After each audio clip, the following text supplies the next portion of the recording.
Hello, everybody, and welcome to this session for Financial Inclusion Week, focusing on financial inclusion for smallholders, balancing digitalization and local presence. This session will be a combination of ourselves from IDH and IDH Investment Management and one of our partner organizations in Avanti Finance. Throughout this session, we will introduce the relevant parties. And for now, we'll just dive straight into what we're going to discuss today.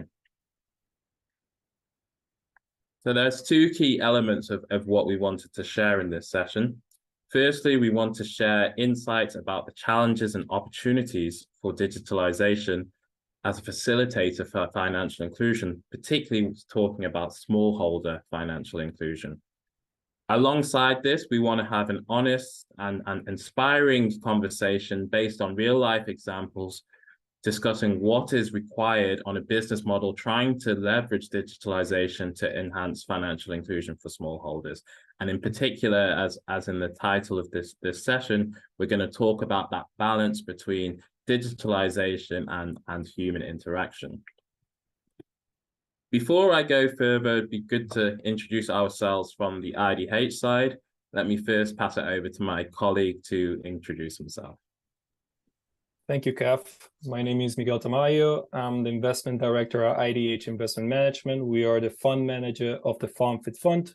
I've been with IDH for the past 6 years now, so with the fund since inception, and my background is in impact finance and banking. Over to you.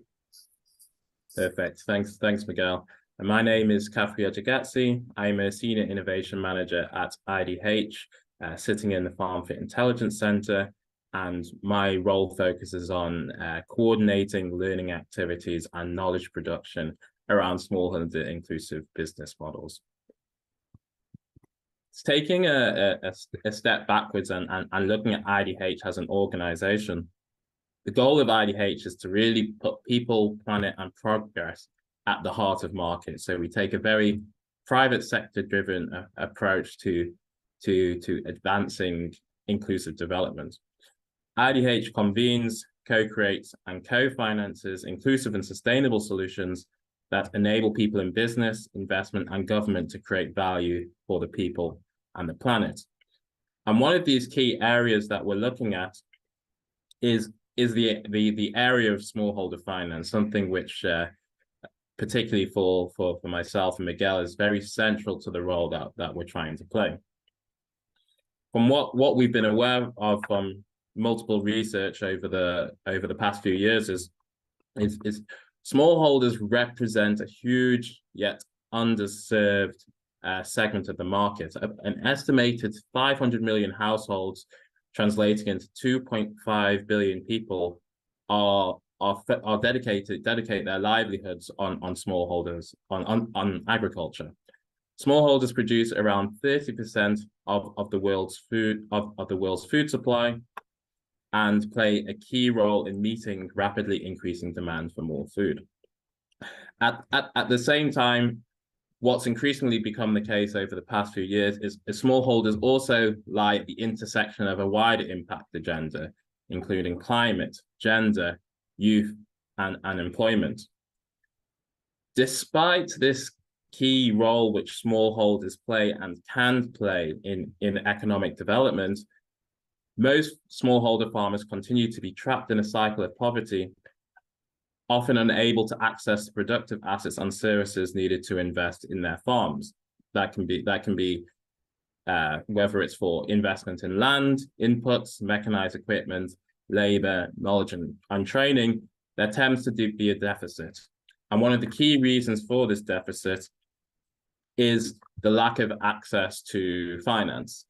According to research by Mastercard Foundation and as Rural and Agricultural Finance Learning Lab and ISF Advisors, there's $170 billion annual demand for smallholder farmers or smallholder finance that goes unmet, leaving farmers without the necessary inputs, technology, and services they need.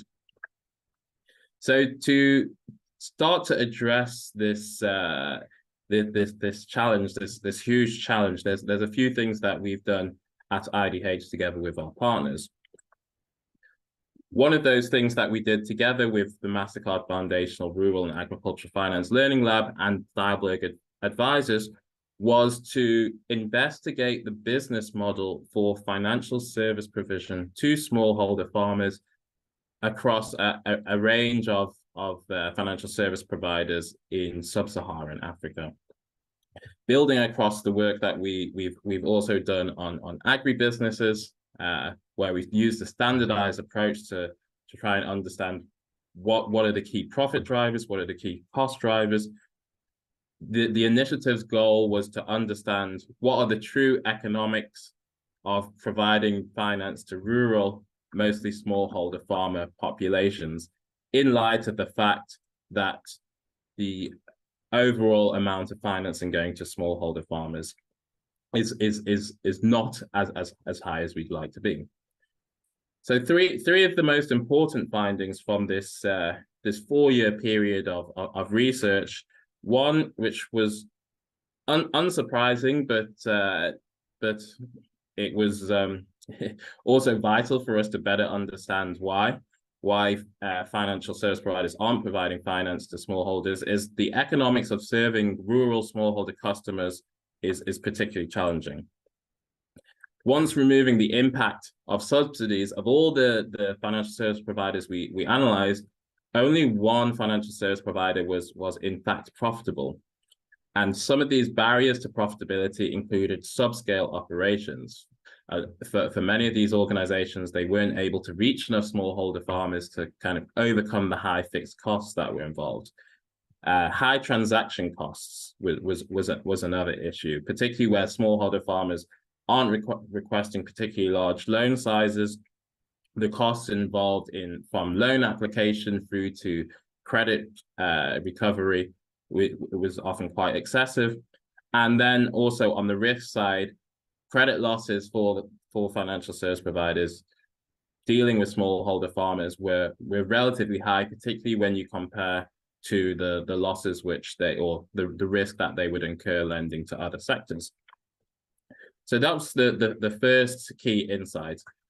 However, from a development perspective, the provision of loans can create value for other actors. We saw that for smallholder farmers, access to finance in a smart way when bundled with other services, and that enabled them to better invest in their farms. Other value chain actors benefited. Input providers benefited from increased sales, and off-takers benefited from having more volume that they could source. So because of this development impact, but the lack of commercial viability for financial service providers, subsidies are important, but perpetual subsidies are not necessarily the answer. What we recommended in this paper is smart subsidies can be used to help companies scale and develop the right business models, but with a view to making them more commercially viable in the future. When it comes to digitalization, our research particularly wanted to understand, does the hype of digitalization match the reality of what we see on the ground, and how it can contribute to commercially viable financial inclusion? So in terms of some of the benefits that we observed, those financial service providers who were leveraging digitalization were able to reduce the costs of customer acquisition, loan processing, and credit recovery, whereas the use of data was able to better understand the risks involved with lending to smallholders. But on the other hand, there were risks. Digital approaches were also seen as to exacerbating existing inequalities, particularly when certain segments, such as women, may have lower levels of digital literacy, internet connection, or mobile phone ownership. Furthermore, we also saw that fully digital approaches could undermine customer relationships and trust, which again seems to play a larger role for certain segments. So where we kind of where we kind of emerge with is that there is a need for organizations to balance digital technologies and human interaction in order to help build trust and advance their service offering. Just quickly highlighting two cases from our work. The first case was a microfinance institution operating in East Africa, which was kind of a pioneer in the digital lending space. They were completely cashless. They offered flexible loan products, and they had a strong platform. But one of the key outcomes of our analysis was that they had to maintain the same level of staff. There weren't necessarily ways which they could reduce the level of staff that they had without scaling up, because their customers valued human interaction. And another example, a fintech which was operating as a one-stop shop sort of digital platform, of which finance was included. They had fully automated end-to-end services. There was high demand for their digital solutions, but one thing which they realized after initially starting with a light touch outreach to smallholder farmers is that they needed to grow their field presence to incorporate more interaction with smallholders, particularly with getting them onto the platform to improve that trust, uptake, and loyalty. These are just two examples, but this is quite a consistent theme across the digitally oriented organizations that we had looked at.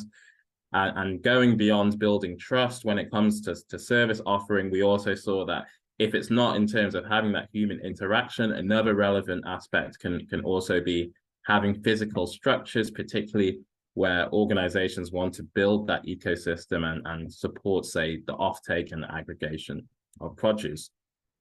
So this kind of provides a nice segue. This is more what we've done in terms of analytics and intelligence. I'm now going to pass over to my colleague Miguel, who will talk about what the FarmFit Fund is doing from an investment side. Thank you, Kev. And I think it's a nice segue as understanding the challenges, but also the potentials that smallholder farming represents, is that in 2020, we decided to launch IDH Investment Management and the FarmFit Fund to try to play a more strategic role in the access to finance space for smallholder farmers and agricultural value chains formed by smallholder farmers. The FarmFit Fund is a joint investment by the Dutch government, front investment of the Dutch Ministry of Foreign Affairs, and the 5 corporate investors that we see on the left part of the slide. These are Unilever, Jacob Douw Egbers, Mondelez, FMO, the Dutch Development Bank, and the Rabobank. The overall mandate of the fund is to demonstrate that smallholder finance can be done in a sustainable and scalable way, and that by leveraging technology and innovative ways of serving smallholder farmers, this can be accomplished. The FarmFit Fund is a closed-end fund of 15 years, which allows us to invest in longer tenure type of projects in order to really be able to fill in that financing gap that we see in the market, especially when talking about smallholder farmers. In parallel to the fund, we also manage a master guarantee from the DFC, from the US government, that allows us to guarantee other lenders that co-invest with us.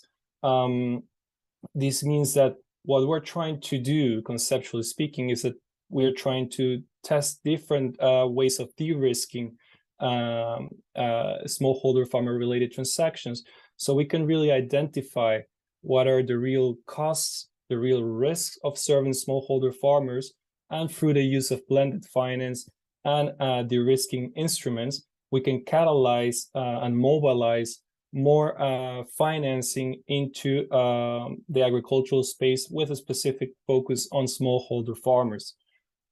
Could you please go to the next slide, Gav?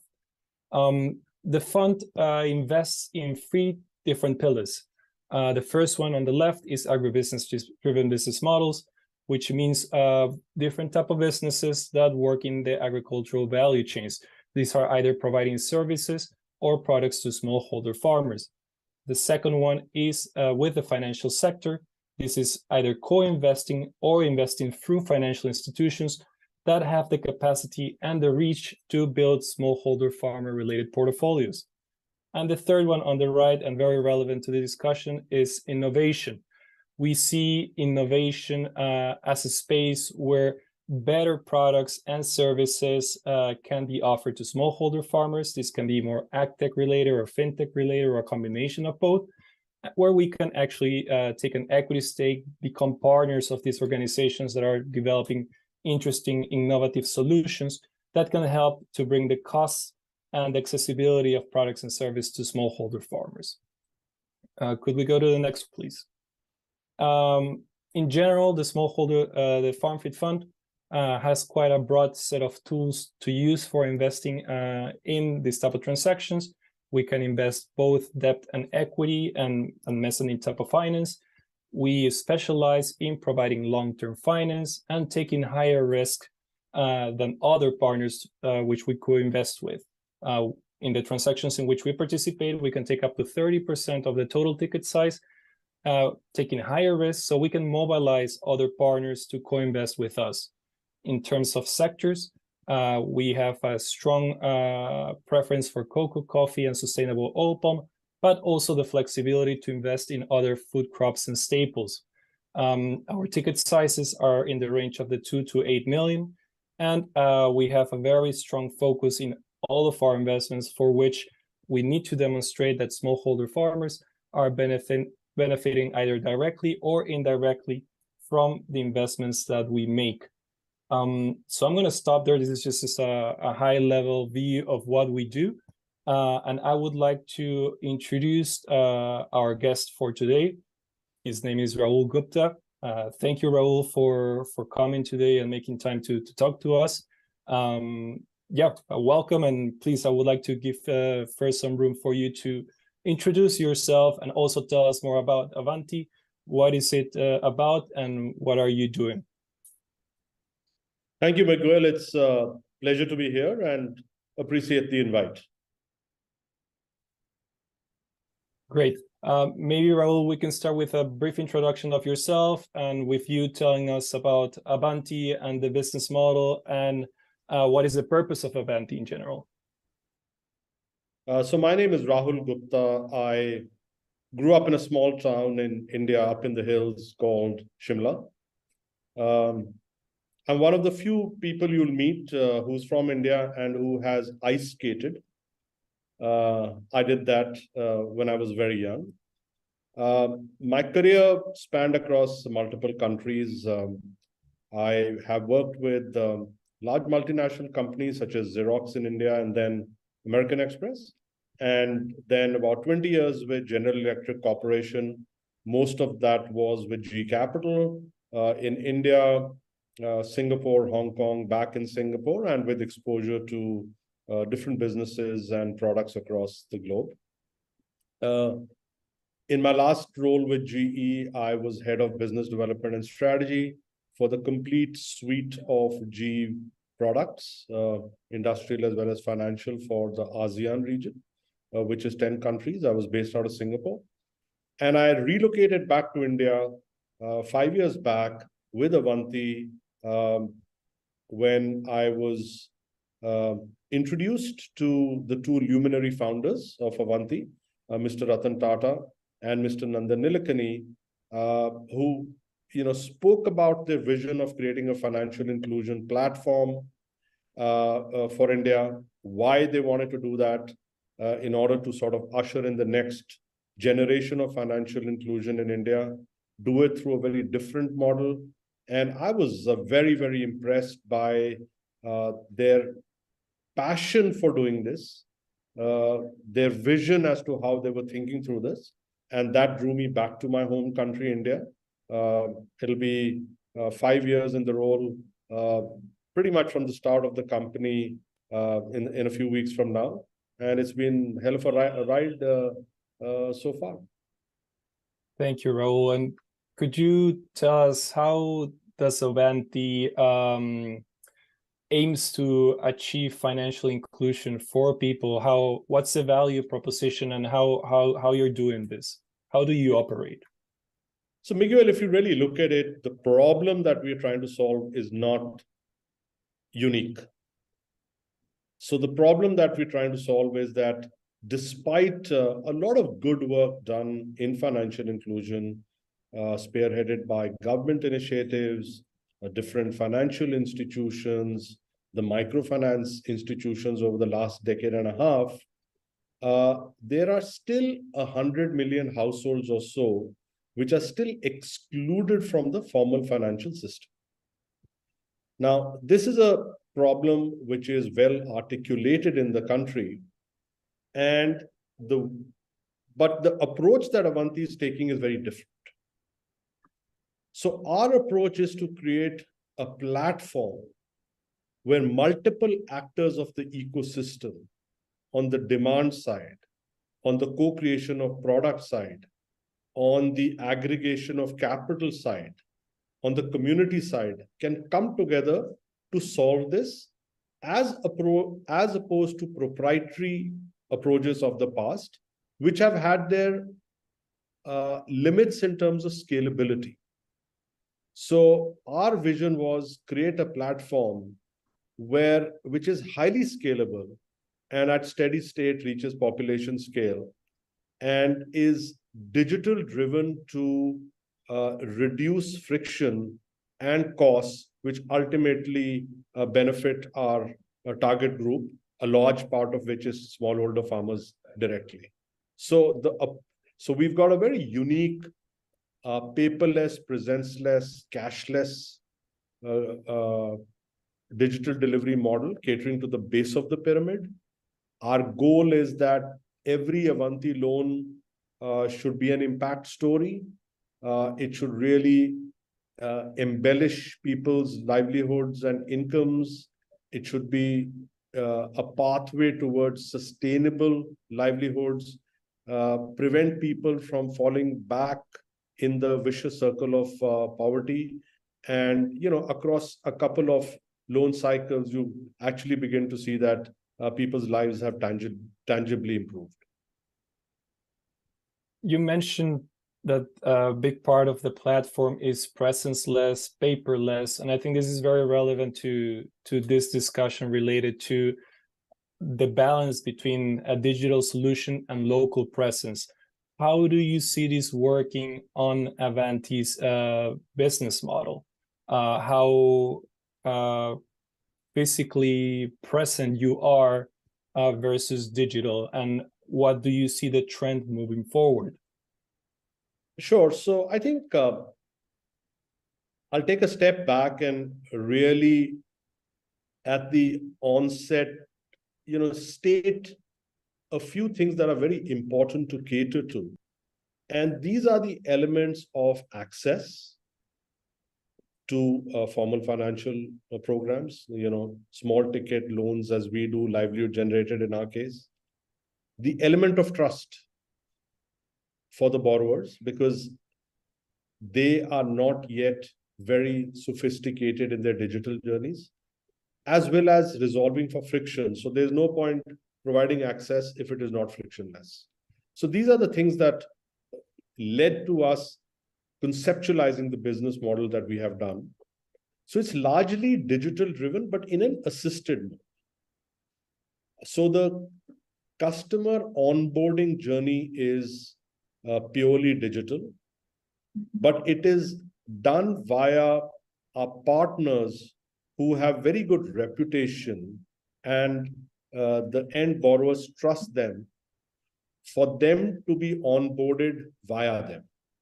So typically, if you really look at the cycle of a loan, so the community-led partners understand the needs of, let's say, smallholder farmers, the type of loan that they require, the tenor, the amount, the purpose, and therefore what might be the best cash flow-based sort of programs, as well as repayments which are aligned with their earnings. So that's kind of the design of the program, which is very important to understand. All the customers are onboarded on the handheld devices of our partners and their agents. They share their information. The information is captured onto the platform via the app, which is standardized across the country, standardized across our partners. And the app itself, while being very intuitive, is also very sophisticated because it has over 100 validations, pathways to banks, credit bureaus, biometrics, digital agreements, so on and so forth. Money is transferred once we have done the credit assessment. Money is transferred directly to the bank accounts of the borrowers, and then the repayment journey starts. Where today a large part of it is still paid via cash to the users, to our partners, who then digitize it and send it to us. But our North Star would be that not too long in the future, most customers would also start repaying digitally. So we reduce the velocity of cash, it reduces the cost of credit, and will be a big mover in terms of reducing end lending costs, which benefits our users directly. So that's kind of the paperless, presenceless journey. Presenceless because we don't have any brick and mortar. Our belief was, why recreate distribution when you already have entities in the market which have access to our user base.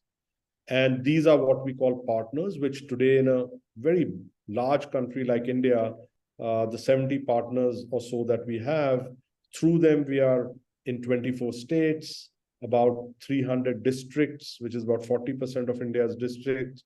We are in several hundred villages, or several thousand villages actually now, and serving a large part of the country. Helps to keep the costs low, makes scalability a reality, and we're doing all of this with just 80 employees in the company, because that's the power of technology, which is highly flexible, and combining that with community-led networks, where there is a lot of information that we also get through our partners to underwrite customers who are data dark. And those are what we call the social trust signals, to provide the opportunity of hitherto excluded people to come into the formal system and build a digital financial footprint, which will be hugely empowering for them as they proceed further. I think this is super interesting, and it resonates a lot with what Kaf was mentioning. Local presence and having those local networks, trustworthy networks, are important for scaling up the solution, and probably also important as well to manage those portfolios of loans in the long term. It's been 5 years already since you started with Avanti. What are the main challenges that you faced so far? Many, but kind of, I think, let's start from the customer first. Often what happens in a digital journey is that while the adoption is not difficult after a period of time, it's also not very quick fire. So you have to be quite persistent in pushing out the benefits of digital to the channel or the intermediaries in our case, because if people are used to paper-led processes, etc., it's a matter of getting out of that. And often what happens is that you'll have resistance, as we did, because typically when you look at technology is great when it works, but sometimes it doesn't work. Mm-hmm. So you may have a situation where your app goes down, and people have been relying on that to apply for a loan, and that app may go down, maybe because the telecommunication networks are down, which we don't control. So there are interdependencies. But what happens is that as these systems become more mature, these things happen less and less. So the friction created by these outages and all become less, and it's never foolproof, but by and large, the benefits far outweigh the cons. So I think one is sort of just the adoption of technology and making peace with the fact that when you go digital, there are times where something may go wrong, which will have maybe not a very positive impact on that customer's time on that day. But now let's look at the advantages of that. The advantage of that is that the same customer segment, which would sort of go back and forth with traditional institutions for a loan, would not have the predictability whether they would get a loan or not.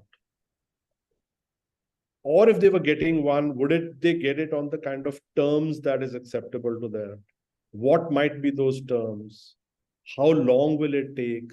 Lots of uncertainty. So with technology, the predictability is very high. And once the predictability is high and the process is administered by someone they trust in the community, that getting rid of that friction in the process through someone they trust is a huge win. So that's kind of, as I mentioned, the challenge, but also how you sort of overcome it. The other challenge for us, of course, was COVID. So we launched commercially in 2018, got off to a very encouraging start.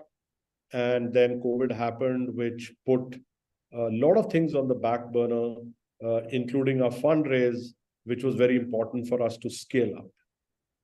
And that's the time where there was moratorium on customer repayments. So on one side, we were not generating revenues, and on the other side, there were no repayments coming as well, because customers were rightfully given a moratorium.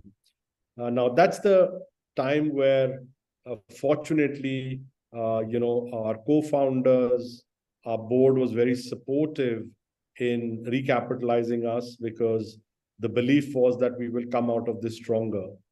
And that digitization from the pandemic, actually, the rate of adoption after that would increase. And it has happened. And I would say the third challenge was, again, in terms of scaling up, is what we tried to do, this paperless, presenceless, cashless model through a digital delivery model to the base of the pyramid. No one had tried that before. So it was untested. While the company had great pedigree, people were quite felt at ease, were impressed with the quality of the management team, etc. But it was a untested model, and that's where how do you raise money? And it took time coming after COVID. But we were very fortunate that forward-looking and impact-focused institutions supported us by taking a leap of faith in our Series A. And then the Series B happened because of us actually delivering on the playbook that we had created, showing the impact and at scale. And that's when the Series B happened earlier in March this year, where we were very fortunate to get folks like you and Rabo partnerships on board as investors, but more importantly, as partners in this journey. Thank you, Rahul. And how about on the other side, dealing with more legacy type of financial institutions? Because what you're doing is pretty much catalyzing the sector into an untapped market, right? Like smallholder farmers, people that don't have access to finance. And for that, you also need to interact with the more traditional financial system. In our own experience, it's challenging. What have been your experience so far? And what's the outlook for the upcoming future? So I think if you had asked me that question, a couple of years, Miguel, it was very challenging. And especially when we talk about, for example, channelizing debt, because we need to borrow to lend further. And the fact that we were trying this digital delivery model for a customer segment which wasn't very sophisticated in their own digital journeys, and having this presenceless model where we were relying on third parties or partners who we believed in, but the use case at scale had not come up. It was hard. Now what has happened is, and nothing kind of succeeds like success, as they say, right? So now that we have sort of navigated that, there is a lot of support we are getting to further our mission. And one of the key pillars of our platform play was to aggregate capital from multiple sources. And if we were to, for the kind of corpus that we want and competitive rates, which benefit our borrowers, it is important to tap into the balance sheets of local banks. And I'm happy to share that seeing our journey, in terms of scalability, reducing friction, the uniqueness and scalability of the model, the quality of the portfolio, the unit level economics, that comfort level has been set where now several banks are partnering with us and other financial institutions for the concept of increasing popularity called co-lending. So it basically means if we are giving a $100 loan to a borrower, 20% could be on our balance sheet through our capital and 80% will come from the bank, which is great because that really helps you scale up. So this co-lending is a relatively new sport because there is a lot of heavy lifting that is required in terms of technology integrations, etc. But it is here to stay. And it is these partnerships between banks and organizations like us, which are reaching the last mile customers, is what will also play a big part in accelerating financial inclusion. I think those are great news, and what you're doing is groundbreaking. And of course, those first interactions take time, especially when talking with more established and traditional financial institutions that are more used to the way of doing things. So I think that once you've proven what you're doing already, it's going to be easier to continue scaling up the work with the banks. Maybe one more question regarding the business model of Avanti.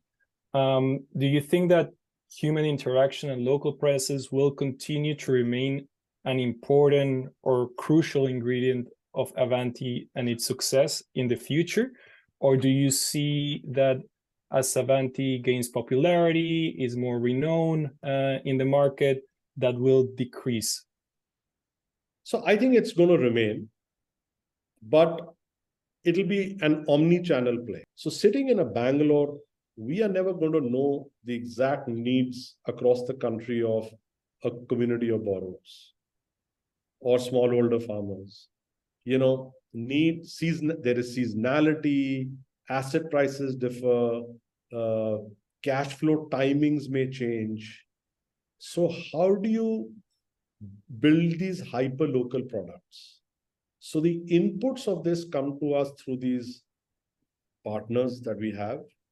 And on the back end, we have invested in a deep tech platform that allows for hyper flexibility and hyper localization of products. So from the day we started, we were very clear that we will not build a platform which is which is standardized at scale, but one that will be mass customizable at scale. And we have been quite successful in doing that. Today, we have served 440,000 households across 24 states, across 300 districts, through a network of 70 plus partners. And we have over 180 variants of our personal loan. So if you look at the tenor or the repayments, whether it should be daily, weekly, fortnightly, quarterly, 6-month loan, 3-month loan, 3-year loan, moratoriums, etc.